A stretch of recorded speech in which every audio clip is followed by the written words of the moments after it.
तो दोस्तों आज आपको रूबरू करवाता हूँ एक ऐसे पेड़ से जो उत्तराखंड का हरा सोना कहा जाता है जिसे। और इस पेड़ का हमारी पारिस्थितिकी तंत्र में, खासकर उत्तराखंड या हिमालय के जो तलहटी क्षेत्र आते हैं उसमें बहुत बड़ा योगदान। ये पेड़ नहीं, एक पेड़ हमारे जंगलों का एक तरीके से संजीवनी है। इससे हमें हवा, ऑक्सीजन और सारी चीजें तो मिलती है, प्लस ये जो जल का संरक्षण करने में इसका बहुत ही ज्यादा योगदान है। जो आजकल आपने देखा होगा कि जगह जगह हमारे जंगलों में जो अब भूक्षरण हो रहा है, जैसे जगह जगह लैंडस्लाइड या ऐसी चीजें हो रही है, तो इस पेड़ का उस भूक्षरण को रोकने में बहुत बड़ा योगदान है।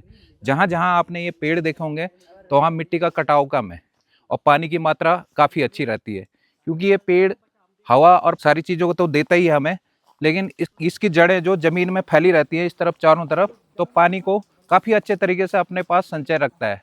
जो पानी को इकट्ठा करता है, जमीन का पानी का लेवल बना के रखता है और धीरे धीरे इसको रिलीज करता है। तो आपने कई बार सुना होगा बांझ की जड़ों को पानी।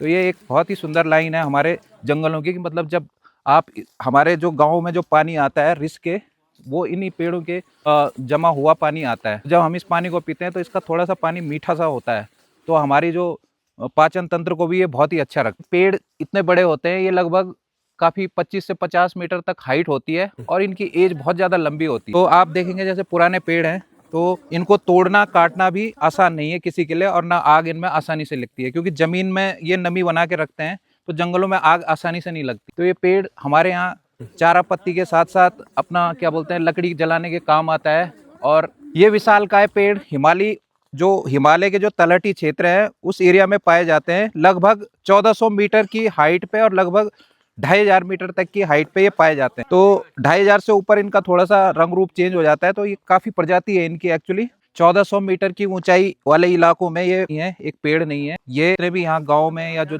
इस एरिया में जो लोग रहते हैं उनके लिए ये एक डेली जो दैनिक जीवन का एक स्रोत है, क्योंकि ये गांव में जानवरों के लिए चारा तो है ही है, साथ में ईंधन का भी एक अच्छा स्रोत है, साथ में पानी तो ये संचय कर ही रहा है, हमें लकड़ियां भी देता है, घास भी दे रहा है अपने जानवरों के लिए और ऑक्सीजन भी दे रहा है। तो एक पेड़ पूरी तरीके से हमारे लिए पेड़ नहीं, एक संजीवनी है के बाद, जिसको हमने काफी अच्छे तरीके से संरक्षित रखा है अभी तक, और आगे भी हम इसे संरक्षित रखेंगे। मेरे हाथ पे आप ये देख रहे होंगे, ये सर्दियों में खासकर ये बांझ के पेड़ों पे लगने वाला फल, हमारी लोकल भाषा में इसे रिक्वाल कहते हैं। अब पता नहीं नाम तो इसका साइंटिफिक क्या है इस फल का, लेकिन हम इसे रिक्वाल कहते हैं।